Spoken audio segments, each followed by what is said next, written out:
Itu baru Nggak nanti ada orang ku marah. jelek-jelekan Hmm, itu. coba Aku ceritakan cuma aja bilang pengalaman pribadi. dirikunya. Nah, Pura-pura pengalaman. kesurupan itu aku. Jadi Nah, waktu cuma kamu itu enggak aja. waktu di gereja itu Nah, semua orang sudah kemasukan Roh Kudus waktu itu. bukan semuanya, nggak ada semuanya. Beberapa orang itu yang masuk ke Roh Kudus itu, ya. Nah, Coba dengarkan terus dulu dalam cerita. hati, Jangan pakai suara dulu, Fandi. Lanjut, lanjut, Dek. ya, Ini terus penting. dalam hatiku, ku kayak giniin lah. Ah, gak apa-apa lah. Apalah aku mau pura-pura juga lah aku biar aku dibilang orang suci, ku bilang gitu kan. Karena yang masuk Roh Kudus itu rata-rata orang pilihan itu. Nah, terus habis itu kemasukanlah aku buat-buat itu. Buat-buat ku tutup mata, ku pakai kibaskan jariku, tanganku, kepala aku pokoknya lah gitu kan. Datanglah pendeta itu kan, dibaca-bacakan puji-pujian Tuhan, dikasihnya kalau air segala macam. Iya, berarti kamu orang pilihan katanya sama aku. Ya dalam hatiku nggak percaya. Gimana ya anak ini? Pada aku pura-pura kesurupan ya. Aku nyata kayak gitu. Oke. Ya, Kita masuk ke ranah psikologis. Kita belajar di sini ya. Oke. Mungkin yoga kamu dengarkan baik-baik Uni. ada gila-gila Jadi tuh kan. bukan ada gila-gilanya, Dek, tapi kamu kritis. Keren. Dengan cara begitu kamu menguji orang itu benar atau tidak. Itu pinter. Untuk saat ini pinter Uni bilang, walaupun itu salah ya. Kamu menguji sama seperti ini. Uni pernah menguji dulu. Ini mohon maaf Uni berbagi, bukan Uni tidak berdusta, tapi begini. Jadi dulu Uni waktu masih SMA, teman-teman Uni itu mereka pura-pura kesurupan, setan dengan pingsan dan segala macam. Ternyata dalam ranah psikologis ini wajar deh. Ada namanya orang itu mencari empati dan simpati. Paham ya sampai di sini? Orang mencari perhatian, tahu kan? Kenapa? Iya. Ada stigma, karena ada stigma itu. Kalau ada umat Kristen yang dikatakan dipilih Tuhan karena menerima Roh Kudus, maka wajarlah banyak umat Kristen di gereja-gereja itu akan berpura-pura punya Roh Kudus. Kenapa? Kebanyakan Karena itu mereka pura-pura akan mereka. dianggap hati-hati aja. Maksudnya biar nggak marah mereka sama adik ya. Kami nggak mau juga kamu diserang sama orang Kristen sendiri. Saya bicara dari ranah ini, dari pengamatan.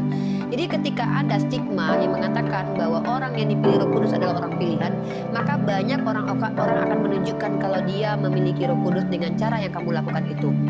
Nah, sementara kamu adalah anak yang pintar, kamu menguji. Coba saya uji, tahu nggak orang pendeta ini bahwa ini kemasukan Roh Kudus atau tidak? Ternyata kamu membuktikan pendetamu itu mudah tertipu. Kalau sudah kamu tahu adekku, pendeta bisa tertipu, apalagi jemaatnya, apalagi yang kamu tunggu adekku. Baliklah kepada kebenaran. Kamu akan mendapat kebenaran kalau kamu punya ilmu pengetahuan. Bunyi ayam. Gunakan akal, gunakan hati adekku. Iya, memang gitu masa. Jadi belajarlah mulai dari sekarang adikku yoga.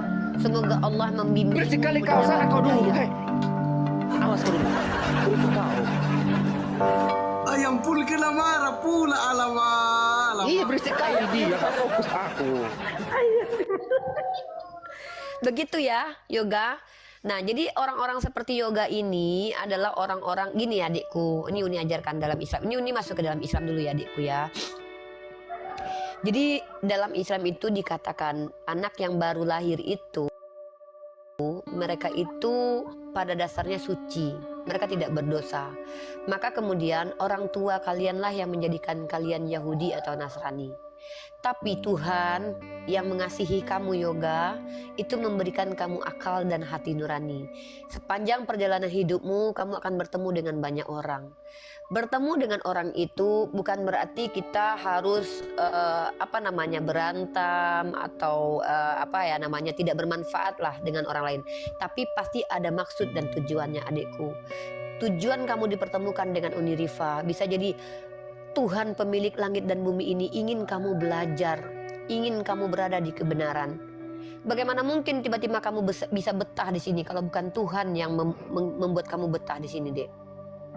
Nah, iya benar. jadi kalau nggak mungkin gini ya, Dek ya, dunia ini tuh milik Tuhan.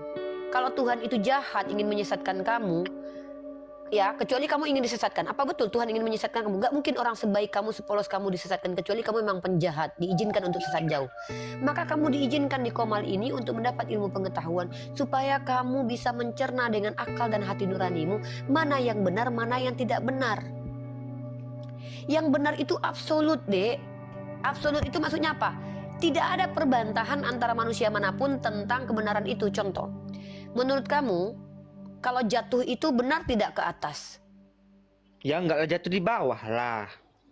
Pinter, itu namanya kebenaran. Tidak ada pertentangan antara kita. Maka sekarang Uni masuk ke ranah teologi, ke ketuhanan.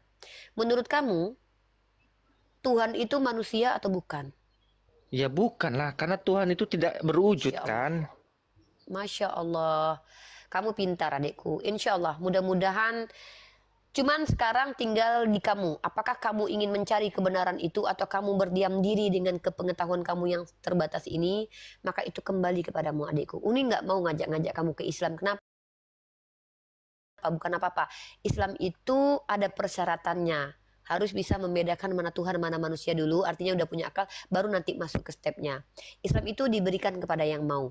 Nah, apakah yoga akan tetap dengan pengetahuan yang terbatas dan dengan semua keraguan dan dengan semua kebingungan ini, atau ingin mencari kebenaran? Uni tanya itu dulu aja. Ya aku carilah kebenaran itu daripada aku sesat nanti mati jadi apa. Masya Allah, subhanallah.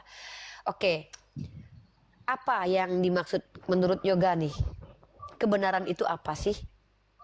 Ya ginilah seperti ajaran Yesus Kristus itulah. Maksudnya itu kan yang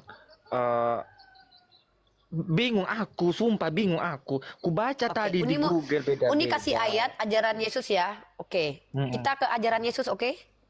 Iya. Oke. Apa kata Yesus dalam kitab Anda? Di Yohanes pasal 17 ayat 3. Silakan dibuka. Kalau enggak Uni bantu buka. Ini ayat yang paling penting sebenarnya. Ya. Uni bacakan. Potong ayatmu dulu itu. Awas kau, jangan berisik kau dulu. Benci kali aku sama kau.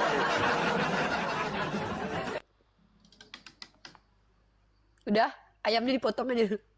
Nah, dalam kitab Yohanes pasal 17 ayat 3. Bunyi lagi Yesus dia. berkata, lempar dulu deh. Awas kau dulu. Betelor itu deh. Iya. Ayam ini ayam tetangga aku. Tuh ada juga babinya banyak di sini.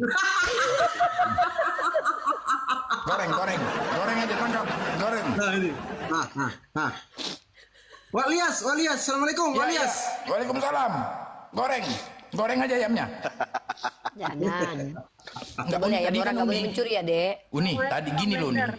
Ada kawanku, Waalaikumsalam Elisa. Jadi kawanku ini kan dia datang ke rumahku, bolak-balik cerita, dia Kristen nih, bolak-balik cerita.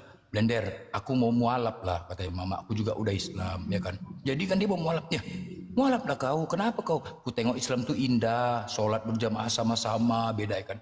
Jadi pas malam dia mau mualaf, mau sadar, tiba-tiba tadi pagi belanggar dia, tabrakan. Mak, Astagfirullah. dia belum sadar. Mak sedih kali mamanya, aduh anakku, kenapa kau lama kali kau sahadat anakku? Kau bilang, udah pingin kan gitu Pak. Tabrakan, mak mati cuman itu coba. Sedangkan dia belum sadar. Ngeri kali. Jadi hikmah dari cerita ini kita bisa ambil pelajaran Pulangnya bahwa berarti kalau mau sahadat mau cepat diambil keputusan ya Bang Blender ya. Gak nyangka, pulang dari rumahku, tuh naik motor dia, tabrak truk ngeremnya rusak, remnya, tabrak mati dia. Ngeri Bang kali. Blen, aku lagi di mobil mau sahadat lagi lah aku Bang Blen. nggak, pembelajaran yang bisa kita ambil dari cerita itu bahwa kita nggak pernah tahu kapan kita meninggal. Dari cerita Mungkin itu sebelum kita ke bahwa yoga lagi, kita nggak pernah tahu Pak kapan Pendeta kita Ferdinand ini mohon maaf ya, sepertinya memang ada gangguan dengan Anda, tapi nggak apa-apa. Saya akan diam, Anda bicara, nanti saya supaya tidak terganggu.